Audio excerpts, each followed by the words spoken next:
everyone, and welcome down to episode 122 of the Down South Photo Show with me, Brendan Waits, here in Ocean Grove, Victoria, Australia. And the guy on your other screen or in your other ear, it's Cam Blake in Hobart, Tasmania, Australia. Hello, Cam. G'day, Brendan. This is a waste of time. What are we doing this for? We're both knackered. We're both really tired. There's no rest for the wicked. We're doing it for the fans, Cam. We're doing it for the fans. We're like 9 o'clock on a stupid night. Yes. And we're recording a podcast. We're going to squeeze it in. Why not? Why thanks not? to everyone who has subscribed to this point, all 815 of you on the YouTubes. Muchly appreciated. And everyone who listens on the podcast and share us around the place on social media. And for everyone who visits dsps.com.au. I wonder how many people do visit it. I don't really check the stats. Ah, well, I'm sure people do, because that's where you book things and that's where you buy us a beer and that's where you look up old episodes and whatever. So yeah, absolutely. Yep. And look at some nice photos too. Yeah. I'm going all right. Like I said, I'm a bit tired, and yes. Well, you will cram in workshop on workshop on top of workshop. I know. You know what? I had a thought today. Completely off topic, but let's just go. Just the only thought I had all day. Yep. I woke up and I must have snored really bad or something last night, because I don't snore really that bad. You? Yeah, no, not me. It says you. So I woke up and that little thing in the back of your throat, that whatever that thing is, that was really sore. I'm like, oh, that's really sore. I must have snored a bit. I'm like, I could probably just call in sick for the Great Ocean Road. Like you can get the bus. You can deal with it. Do it. No worries. I thought, no, I couldn't possibly do that. That would be, look, we could do it, but you'd be missed. Nah, Let's maybe that way. If I'm really tired, I might not be in the best mood. Hey, you'll be fine. I just looked up. We've had 212 visits to our website in the last few weeks. It's pretty good. There you go. Thank you, everyone, for visiting dsps.com.au. Get over there and say good day to us. And well, not that they can do that, but you know what I mean. Get over there and check it out. This is going to be the roughest episode. Could be. This could episode 122. Log it, folks. Just scratch it. Just play it at, on your podcast when you can play things at +2, 2 times the speed. Just do that. We get through it a lot faster.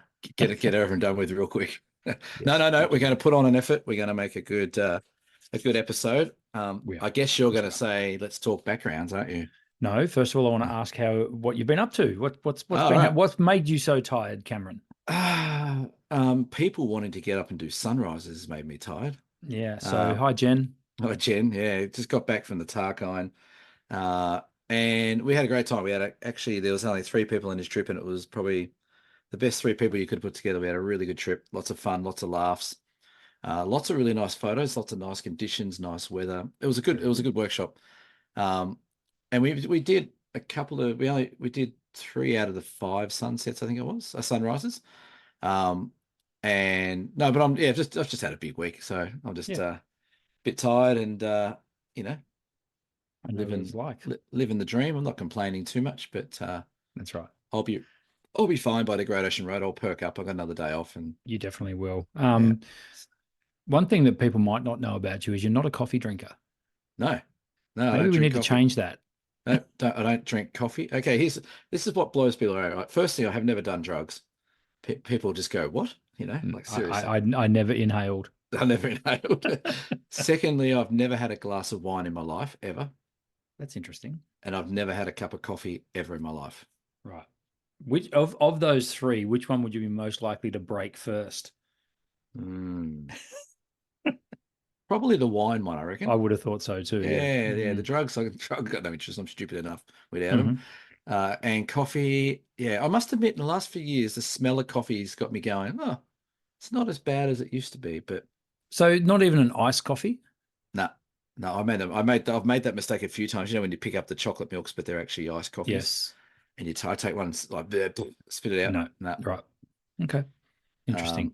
So and I don't, because as you know, I'm a coffee man. You're a coffee man. I do love. There's something about getting up. Like if I'm going to get up and shoot the sunrise, there's something about getting up and making a really good coffee before I go out. Yeah, and then snorting a line of Coke, and then sculling a bottle of wine everywhere you go. A bottle of red. That's right. Yeah. No. Just I love. There's something. I think coffee and landscape photography go hand in hand. It's kind of like Yeah. It's kind of like peaches and cream. I love my coffee. Yeah. I actually like the process of making a coffee more than See, that's anything, I what I guess. think that's what most people enjoy. Yeah, it It's the is. process of it, and then the end result's just the cream on top type of thing. Yeah, yeah, But I must admit, every workshop I do, that's now almost one of the first questions I ask is, okay, who's coffee drinkers? Who can't yeah, work without a coffee? And it's 90% people without. Yep. yeah. So it's okay. So I need to be aware of that. So So we know where the good coffee shops are. no, a good coffee. Speaking of good coffee shops, Mm. another shout out to the lovely ladies who run Marley's Yes. in Stanley, to Cassie and the gang there. They looked after us again. They asked where you were, Mm. but they were in good form as always. And Kelly, who's one of the waitresses there, is now joining me on the Cradle Mountain workshop in winter. She Oh, very goes, good. I've got to do it. So she's coming along. So Brilliant. should be fun. So, Yeah. but yeah, I've been up to that. I've been in the Tarkon workshop. You've been, no doubt, in this shop doing stuff. Yeah, so I literally just minutes ago finished an entry-level SLR workshop for a couple of lovely ladies who were very keen to. They had very good quality SLR cameras that have been gathering dust since COVID, Right. basically. Right. And they've been inspired by a lot of the stuff I've been posting around Ocean Grove, particularly the Aurora thing. Yes, that's 4 episodes in a row we've mentioned that word. Yes. That sort of took flight for a lot of people. They saw those photos and wanted to get back into their photography to be able to capture that sort of stuff. So that's good Yeah. if we can inspire some people to Hmm. get into photography. That's a win. So they did my entry level workshop, which I run in the store, and yeah, a couple of hours of education and inspiration. So it was good. It Really is, enjoyed it. it is a nice feeling, when we get compliments, I think. Yes. Um, and compliments when people say, "Oh, I really saw that lovely shot of the aurora. How do I do that?" Like, and then they get the bug and they start wanting to do Yeah, stuff. I think that's pretty cool. it is cool. I had a lady comment on one of my photos from behind here, a different photo, saying, "I've seen so many photos of Stanley and the nut. That one is by far the best one I've seen out of all of them." And like, really, okay, that's pretty cool. There's a lot of photos out there, but it just gives you a bit of a nice little nudge to say, "Hey, you know what? You're doing the right thing." And Did you say thanks, Mum? no, hi, Mum. No, no, I didn't. It was Susan who, I hope is going well. She's been on a few workshops of mine, but yeah, Awesome. so it's nice. No, But it's always yeah, good when you get good positive feedback. absolutely. Speaking of Stanley, speaking of Marley's, which you can almost see it over your shoulder there, Cam, let's talk about your background. Now, someone asked me about how we do this. This is what Yes. we spoke about the podcast a lot. I reckon we've got another subscriber coming on. G'day, Good. Lynn. Lynn was on the workshop, who Lynn actually, gets a shout out. for some reason, never heard of our podcast. The two ladies that did my workshop tonight, Never. Robin and, oh my God, Oh no, Robin and Eldonna. Not an easy Al one to remember. Aldona. Eldonna. E Robin and L Eldonna E were on E my L D O N A. AL. Aldona. Hmm. Were on Oh, my workshop, and same deal. They hadn't heard of the right, podcast. right. But at the Well, very end of my presentation, up on the screen comes our heads. Down South Photo Show logo and a little QR code for them to scan. You are the ultimate salesman, aren't you? I'm assuming So hello to them That who will be QR watching. takes them to the right website, not one of the other websites. No. Takes them directly to dsps.com.au. Well, the reason I mentioned that, not to plug our podcast because people are here already, Mm. but they thought it was quite a high production value, and they said, "So what do you do? How do you get your screen to disappear when you do your backgrounds?" Yeah, it's pretty I high said, "It's tech. pretty easy. That's a TV remote control that goes Yeah, up here yeah, like yeah. this." For me, it's an iPod case. So that's how we cover up our screens. That's the wonder of technologies, folks. Um, so this is the last sunrise that everyone else in the group wanted to sleep in for, and I said no. We're getting up to do it because it's not a chance. There's no way it's going to be 50-50 chance like someone in the group said.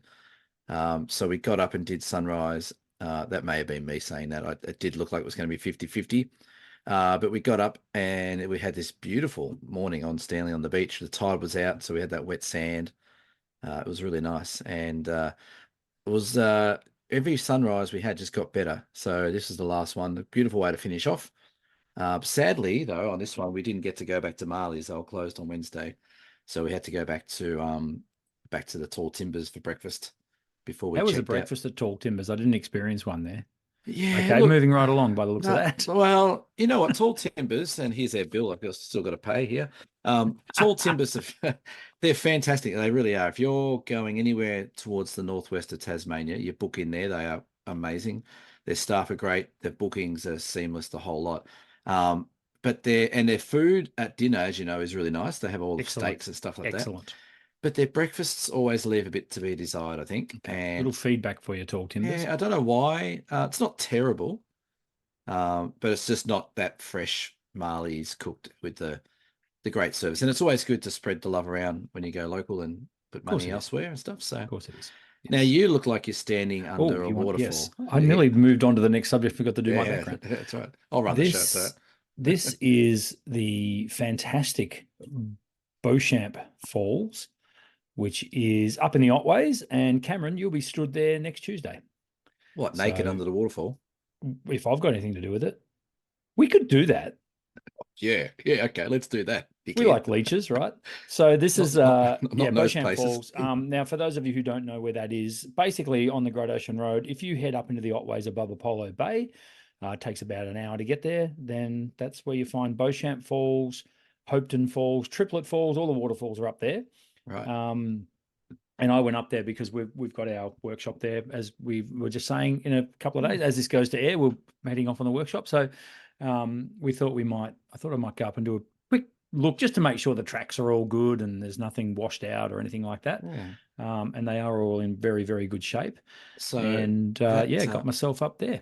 that's a little waterfall there. Is that like from the platform? Like it's just That there? is from a platform, yes. Okay. All right. So it's not zoomed in or something like that, or well, that's from the platform. So this is using my wonderful 12 to 200 lens that's technically yours, but now it's mine. Yeah. And I don't know, I just sort of it was a happy accident. The fern was sort of blocking part of the waterfall, so that I'll use that to my advantage and just zoomed right in on it and cropped it out. That waterfall, width-wise, is probably, I want to say, maybe 8 meters wide, I guess. Okay. So that rock's pretty big. Yeah. Okay. Hitting there. So, well, that's one thing we noticed. and So I was just going to say, it's one thing we noticed where we were in Tassie. The waterfalls are so dry at the moment. yeah, like you need almost some bone rain down dry. there. Oh, totally. So were the waterfalls all going okay where we're going? Yeah, fine. Up in the Otways, no problem. And there has been a little bit more rain since we're up there. They'll be fine. The weather's actually looking spectacular for when we're on the Great Ocean Road. We don't want spectacular though, do we? We want a little bit of drama going on. Yeah. And we'll get an aurora. You know that, right? That's just going to happen. You know what? I looked at the forecast and it's not looking terrible for one. Mm-hmm. I noticed that. I don't want to overpromise it, because if we do that, then let's under-promise and over-deliver. It's going to be nice. Look at that. It's going to be 20. Oh, what? Goodness Sunny, me. You will be under that waterfall, my friend. All right. I'll tell you what, here's a deal for you. You'll get under the waterfall. Okay, great. If we reach 1,000 subs by the end of this weekend, I will pose naked under that waterfall. Yeah. If we reach 1,000 subs by the end of this week, I'll give you $1 million. Well, you heard it here, folks. I've got my fingers crossed. Not only do I get my ass shot under a waterfall, I also get $1 million. But just to finish, so up to Beauchamp Falls, and then I went around to Hopeton. I think Hopeton Falls is the more photogenic falls, but Parks Victoria, God love them, have really fenced that falls off now. It used to be a little bit too easy just to go around the railing, and everyone did. Yeah. But it's so dangerous in there because the rocks are like lethally slippery. Like it's so, because it's all, everything's wet and ugh. But at Beauchamp Falls, which is here, there's actually they actually encourage you to get down on the creek at Beauchamp. It's a little different. So, yeah. It's a little different. So that's unlike Parks Victoria to well, make there's mixed messages. There's a path. Yeah, that's right. There's ambiguous signage. There's a path that goes down and like the steel rail that you can hang on to, and then it just ends right on the edge of the creek, and it's like off you go. So now, one condition of me posing naked under the waterfall in that spot there, I have to be able to wear my Crocs because they're my river shoes. Yep. Yes. Fine. Done. All right. Okay. Can't wait for my background next week. Let's hope to Christ we don't get 1,000 subs. Can you imagine that? Cameron, we could have got a model down there. Anyway, yes. Moving on. Our main topic, and that people probably saw on the thumbnail, is over editing. Ugh. Yeah, I know. This probably has raised its ugly head over the last few weeks because of you know what, Aurora. So over editing, what is it and why should you care? So someone posted, gosh, where did I see it? It was on social media somewhere, of course. And it was Humans in Melbourne. Shout out to Humans in Melbourne. And I shared it on my Facebook. So and they were I might actually bring up the quote. If you can just talk amongst yourselves for a second, Cameron, I'll just bring up the quote. Yeah, sure. Because it's Humans in Melbourne, is that a group or something, or Humans of Melbourne, I think they're called. Humans of Melbourne, right? Yeah. Yes. Is that enough feel for you, or do you want me to keep filling? No, not quite. I'm getting there. It's coming up. You're getting there? Because okay. Anyway, they posted, I think what was happening was the professional photographer gets a lot of comments about editing and over editing and things like that. So, which, you know, we hear of a lot when it comes to, but the reason we hear of it a lot is because quite often we see a lot of photos that are posted that are poorly edited. And generally they are over edited. So I'm going to bear with me because I'm going to read this out. This is from Humans in Melbourne. It is actually Humans in Melbourne, not of. So there you go. I stuffed that up. Anyway, there is a reason why photographers don't post their raw photos. It's not the finished product. I still see so many snide comments on social media by apprentice photography detectives saying, "You've manipulated the colors here." My common reply is, "Oh, thank goodness the detectives have arrived. We all feel better now." Funnily enough, the person commenting is never a photographer. Photography is art, like food can be art. Yet you don't go into a kitchen and tell the chef how to do their job. Taking the photograph is part of the job, and editing the photograph is another part of the job. Just appreciate the photograph for what it is, or don't appreciate it, which is also fine, and move on. But I'm pretty sure if I posted my raw images and tried to say, "Wouldn't this look nice up on your wall?" people would look at me like I was crazy. So yeah, and I thought that was an interesting topic to talk about. For two reasons. One is the over editing pandemic, which is clear and apparent. And two is Humans in Melbourne. They make a very, very good point. That, you know, people say, "Oh, you've edited." Yes, you have, because you have to. Because if you don't edit your photos, then you're not. If you just put up the raw photo, so a JPEG is edited by the camera. So, you know, people who say, "Oh, that's been over photoshopped or overdone," or whatever, in some cases, yes, it has been. But in a lot of cases, it's just the person's interpretation of how they want the photograph to look. So this is a two-pronger. We like a two-pronger. One is the photographer's right to edit however they want. And to completely contradict that point, the other one is we reserve the right to call them out when it's over edited and crap. That's what I mean. Like it's a fine line. It's a fine line, and editing always comes up. But it's always the same killjoys that do it anyway. Like it's always the same. They'll be the same ones that get on and comment about something else, about, you know, whatever it might be, the traffic in Melbourne, or they'll be an expert in everything. And a lot of the time, I think it comes from a world of, well, I don't know how to do that as well as that person. Or I'm too stubborn to learn how to do that like someone else. So anything that looks different from a raw file, I'm just going to call out. But having said that, you're right. We do go to the other extreme where us professionals look at something and just go, "Oh, that's pushed way too far." But again, art is subjective. You know, if someone wants to overcook, and I think that's where you need to like separate some of these issues, is the people that know how to edit and really over edit things. So they know what they're doing, but their theme is, I'm going to over edit stuff. I'll make a call out of an artist in Melbourne who I think oversaturates a lot of their images, but it seems to work. And that's Mark Gray, who works down in Mornington. He has a gallery down there. Same with Peter Lick. Their images are very highly saturated, and probably more oversaturated for my taste, but that's me. It's subjective. That's right. So I think you've got those guys who do that, and then you've got the people who don't know how to edit, but they fluff around with sliders until they get something they think looks okay, and it doesn't. Yeah. So what are we referring to these? Are we referring to the people that know what they're doing over editing, or are we referring to the people that maybe don't get editing and making mistakes? Yeah, I think it's more the latter, people Yeah. that push it too far, because now there's a number of reasons for this. Now, one is the pure excitement of what, and most of them I would assume are very early, like they're early in their careers of their photography journey. Yeah. Yeah. And it's like when the first time you edit a photo, particularly if you're using Camera Raw, like Adobe Camera Raw, man, it's fun. Like it's Yeah. cool. Like it can be really exciting to, you know, make your colors look punchy and Yeah. make things look a little fake, and that can be quite fun. It becomes a bit of a drag though when you constantly see decent photography ruined with poor editing, Yeah.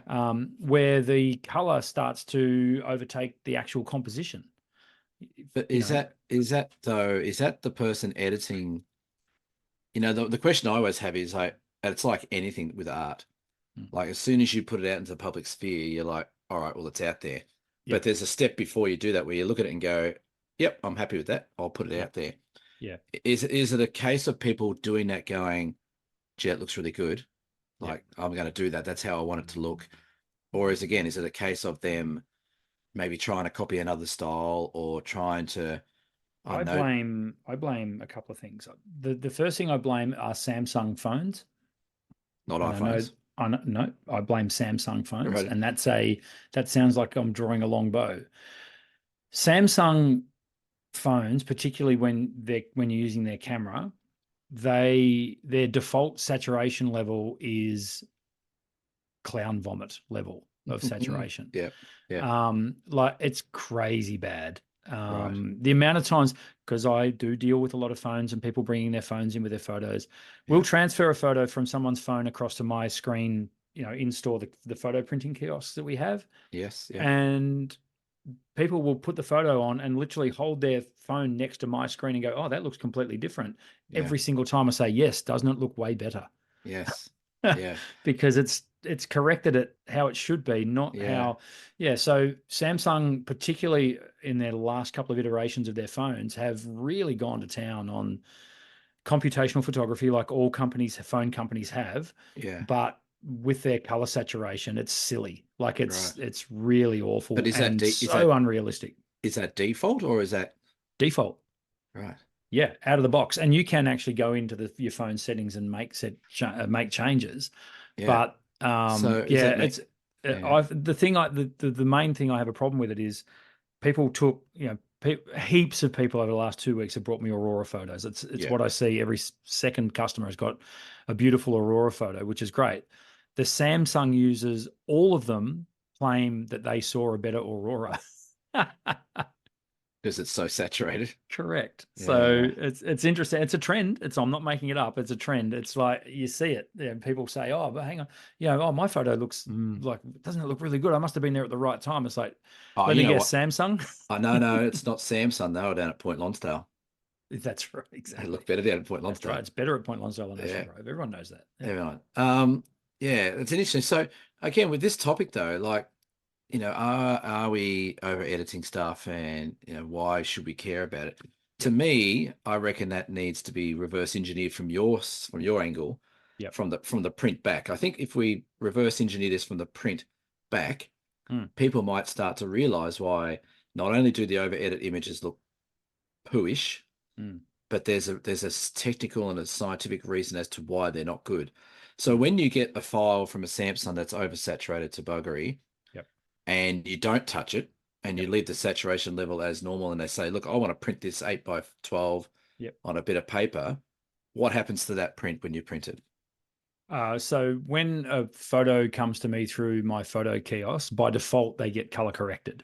Right. I have to physically turn that off by request. So if a customer says, "I want these printed with no corrections," Yep. I physically have to make that adjustment.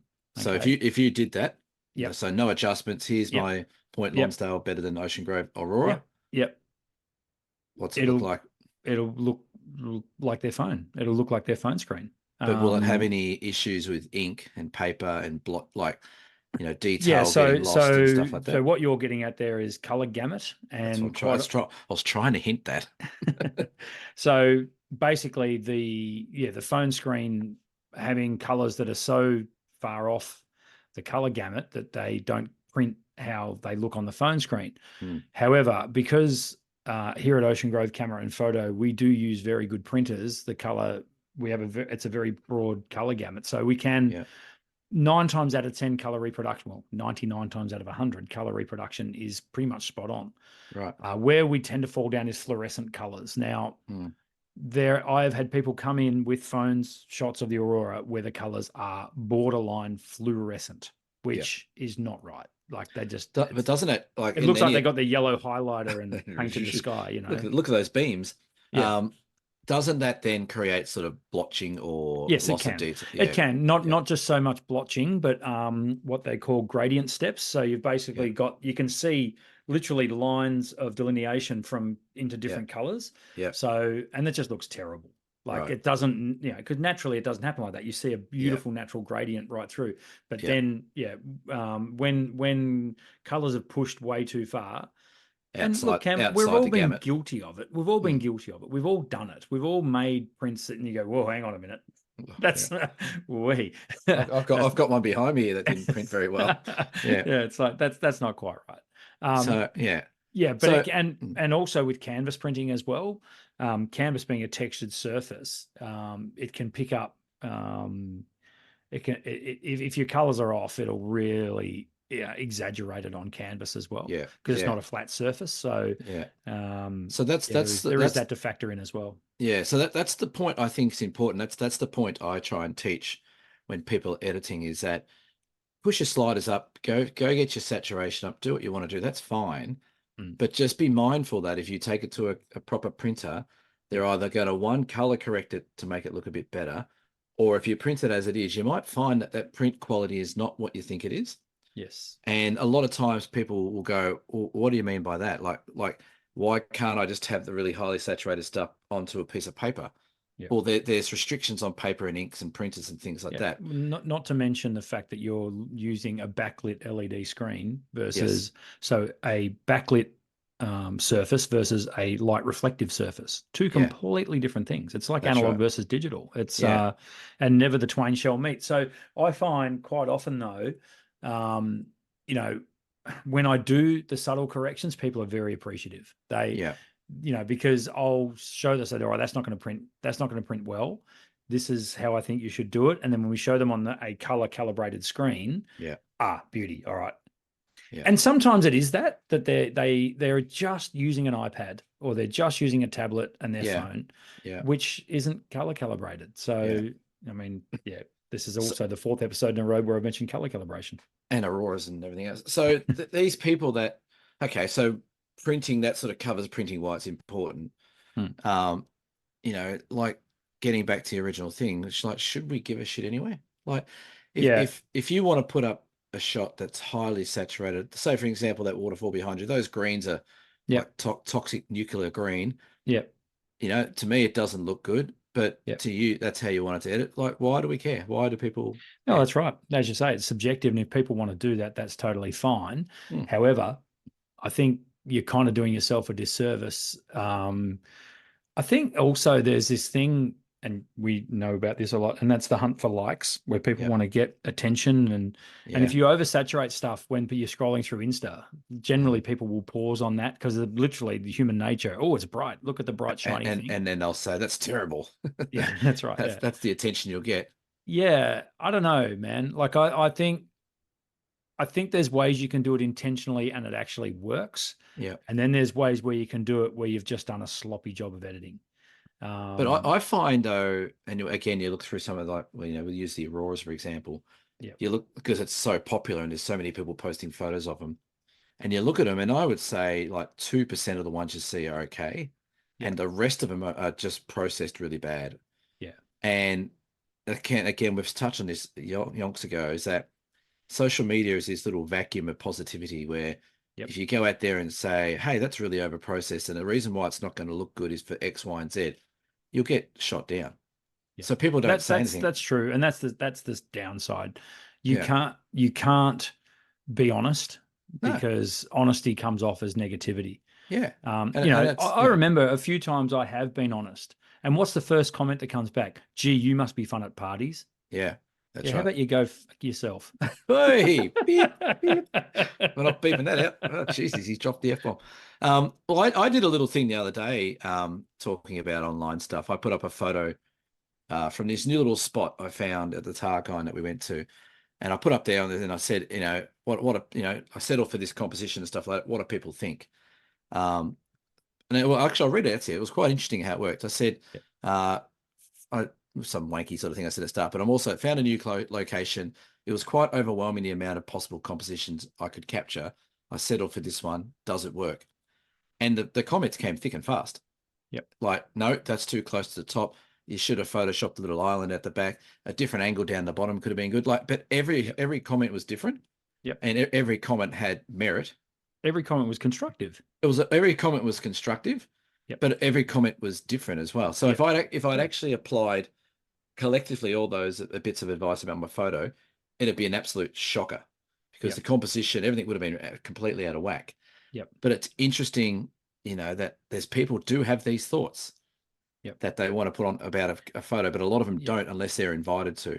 Yeah, that's right. And I think I do still think there is a place for dead honest critique. And it's this show. Provided it's not mean. Yeah. Right? Yeah. But that's the problem. As soon as you say a comment, it's construed as you being mean. Mean. No, yeah. No. I'm being constructive. So someone put a photo up on Aurora Hunters tonight of a canvas print that they had done of their Aurora photo. It looked fine. Like it was oversaturated, but whatever. But Cameron, they had the gigantic signature type name of the photographer in the middle of the canvas. No. And that's all I looked at. Oh, there you go. I found it. Yeah. You see what I'm talking about? Yeah. And not only that, they also had the location. Yeah, and I know. Each their own. That's fine. They like it. Fine. That signature could literally be 10% the size that it is. The watermarks that people put up there. Oh my God. Why would you put a watermark on a can? Anyway. Because they don't want it to be stolen, or I don't know. Some people, I don't know what. I think we need to resign ourselves to the fact that we have a lot of people taking photos these days, and a lot of different people. Everyone's stop different. being such snobs. Well, maybe we are being a bit snobby. It's not our fault. We're better than everyone else, but God damn it. God damn it. Edit that bit out. But you know what I mean? Like there's a lot of people shooting. Yeah. So like we look at things, and we're traditionalists. We look at things, go, oversaturated, watermarks ruined it, compositions, whatever. But you know what? Maybe we shouldn't care. Maybe people are having fun. Maybe that's all that matters. Yeah, that's true. And I'd never deny anyone from sticking at your photography, but no, I think it'll make in the long term better photographers if they are pulled up on this kind of stuff. Yeah, I tell you what, I'd like to pull up the absolute dickhead that walked through our shots on the edge of the world the other day. If you're watching the show, I don't know. I don't think you even know who we were, but you were rude and arrogant and could not have given two hoots about us with all our tripods on this virgin sand, looking at the edge of the world on the beach. And him and his wife just came down and with a big fat cannon hanging off his neck, just walked straight through, stood in the stop, he comp stomped the entire group. And he was rude. He was a rude man. right. So I hope his photos all turned out like poo. Well, I was going to say I hope his next poo is an echidna, but anyway. Well, he was just rude, and that's what I mean. Like they've got all these different people out taking photographs. Some people are considerate, other people aren't. Some people like to overprocess, some people don't. Maybe we just need to chill. We are tired, mate. This is going to. I tell you what, the people on Great Ocean Road might want to bring some concrete because they're going to have to harden up a bit. I think that's right. They're going to get stuck into it. Let's plug something. Real quick, BFOP. Let's do Matt Crummins a favor and plug the Bright Festival of Photography, BFOP. If you don't know what BFOP stands for, it's the Bright Festival of Photography. It is happening in mid-October this year. They probably have a website. It's probably linked below. Jump on and check it out. You've done such a favor for Matt Crummins there. The reason BFOP is an institution. The reason that I am plugging it is because I've been invited to be an instructor this year. So You weren't invited. You begged. yeah, right. Didn't he have to call you to get my number? Yeah, he did. Well, he rang me to screen if you're worthy or Yeah, not. that's right. Do you think And I Brendan said, could? and I He said, said, no, God, absolutely no. not. No. So the Bright Festival of Photography is bfopaustralia.com. This year it is on from the 11th to the 13th of October. There's 500 tickets. There's 140 days as of now before we kick off. One little mention about Matt Crummins. I'm sure he doesn't listen to the show. He's too busy running his own podcast. Oh no, they don't do that anymore, do they? Yeah, no, probably not. They quit. But he is Mr. Fuji now. Have you seen? Did you see that? How impressive! It was very impressive. It's a feather in his cap. Very much a feather in his cap. He doesn't own a Fuji, I don't believe. He does now. He does now, and he's going to be speaking at the X thing, or whatever it is, Fuji X thing in Sydney as well. Very good. He is Mr. Fuji at the moment, so congratulations to him. Yes. And he got some cracking shots with the 500mm up and in the GFX, territory.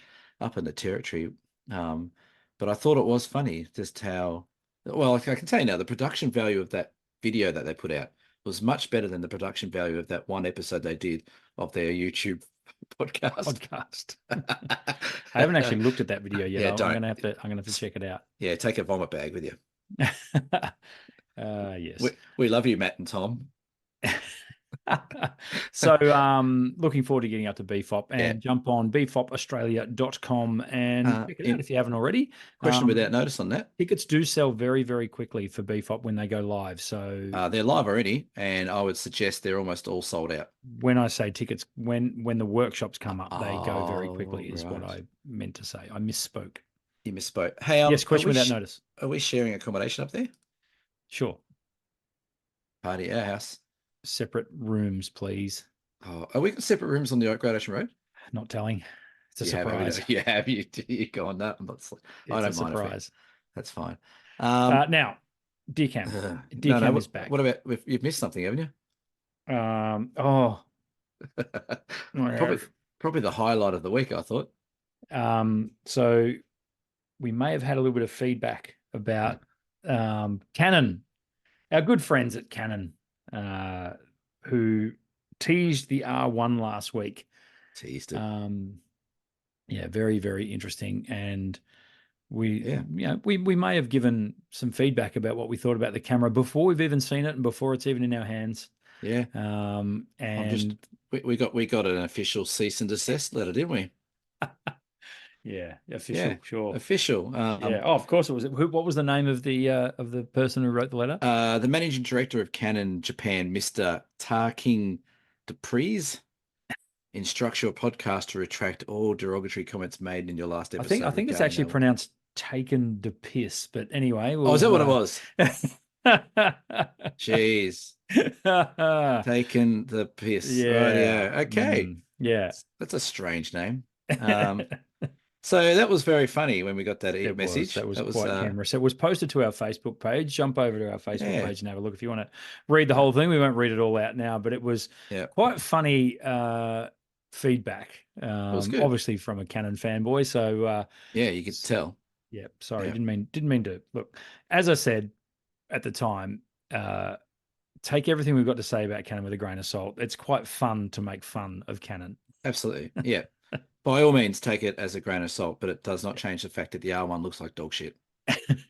It's not going to change. It looks like dog shit.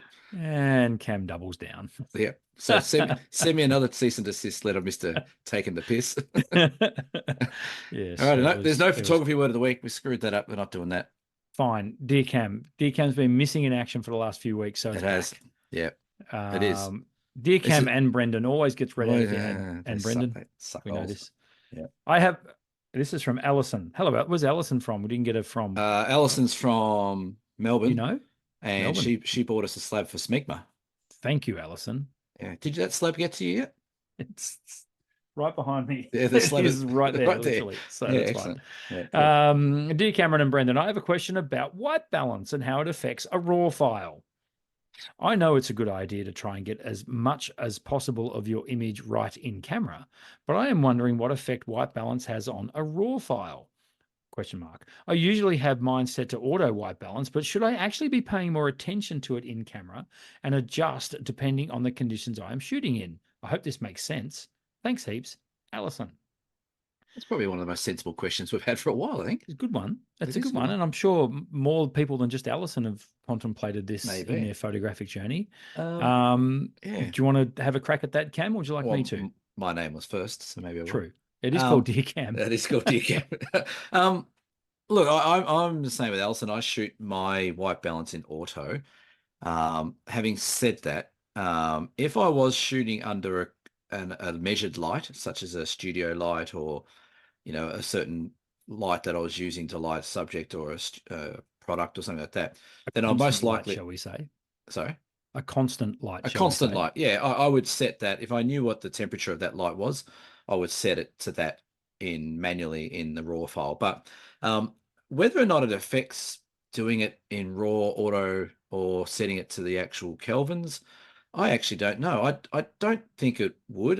Well, it does maybe not, but maybe it does. Maybe it does a little bit. Maybe if you do shoot, if you have 6,000 Kelvin light source and you put it in 6,000 Kelvins on the raw, maybe that'll get you that'll be more accurate than the auto white balance trying to get it right itself. So that's the only thing I could think of that maybe it might be a bit better, but it sounds like a lot of stuffing around. From my experience, it doesn't affect the raw file whatsoever, because effectively white balance is one of the channels that the camera uses in JPEG. So to make the conversion to JPEG, it needs to know what the white balance is. Now, having said all that, I do, when we do, for example, the entry-level workshop, I do tell people to keep an eye on their white balance, because most people who are starting out aren't editing raw files. They've just got the JPEG. So that'll help you get the color right. And the other thing is JPEGs. So I shoot in RAW plus JPEG, always have.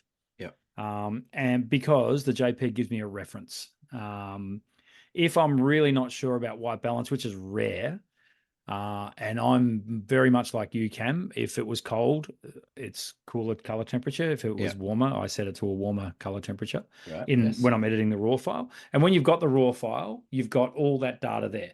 All the data is there, and you can change the color temperature till the cows come home. So I've heard a few differing opinions insofar as if you set the white balance correctly, then any kind of image manipulation won't be affected. So you are manipulating images the right way if you set your white balance correctly from the start. I've never noticed that, though. It's never really factored into me and what I do. Well, I think what you said before, though, is exactly right. If you've got a constant light source, shooting a lot of flash, constant light source, shooting portrait, that sort of stuff, I think then it's more important. Well, exactly right. And having said that, though, if you've got an older light that it's meant to be rated at daylight 5600, and it's a 20-year-old light, it's not going to be 5600. Correct. It's going to be something different. So maybe auto white balance does do a better job at it. But I think, if I was doing studio work or flash work and with that constant color temperature, then I'd be probably inclined to set it manually. But having said that, I'd probably rock up and forget and just still shoot in auto. I think it's a good habit to be in, to adjust it. I agree. Purely just for good color representation, even if it is in your JPEG file, as a reference for when you are editing. That's a good question, though. I like it. It's a very good question, Alison. Well done. You get a slab. We'll send it back to you. If you have a question for Cam or myself, send it into Dear Cam, PO Box. No, send it in via the Faceache, or the InstaWeb. So on our socials is basically where you can do that, or you can email us. What's your email address, Cam? I can never remember. Cam@tazphoto.com.au. That's the one. You can send it to cam@tazphoto.com.au.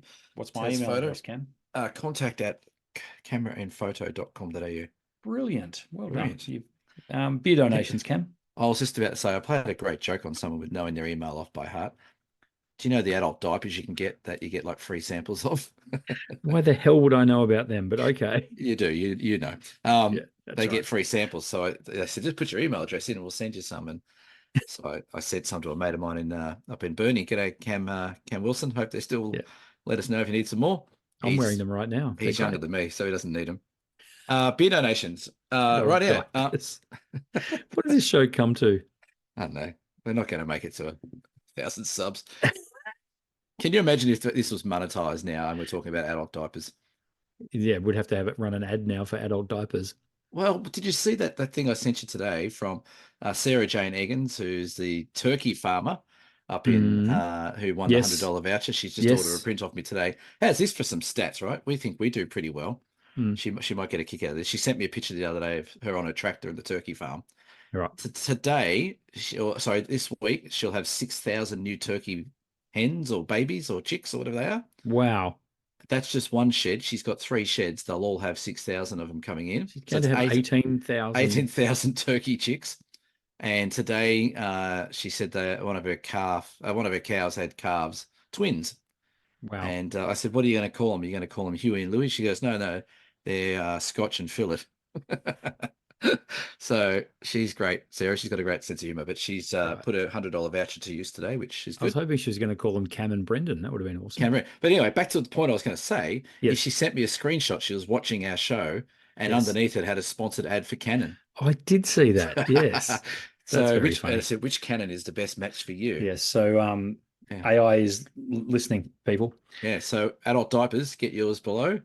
I'll be on special. Can I do the beer donations, please? Yeah, why not? Jill D, thank you very much for buying us a beer. Mel H, thank you very much for buying us a beer. Mel, it's ridiculous that I have to use the podcast to communicate this to you. Your canvas is done. It is coming to you. I just haven't sent the friggin' thing yet, but it's coming. What about the canvas for Marley's? Where's that? Yeah, that's in the works as well. I've got it a not long done canvas. yet? You know what I did? Foolishly, not foolishly, I don't know. For the first time in a long time, I had a canvas sale, and I took 25% off all my canvas That's right. printing. The boss is away, so you Be careful what you wish for. That generated a lot of work for me, which is great. I'm not complaining. I am almost caught up.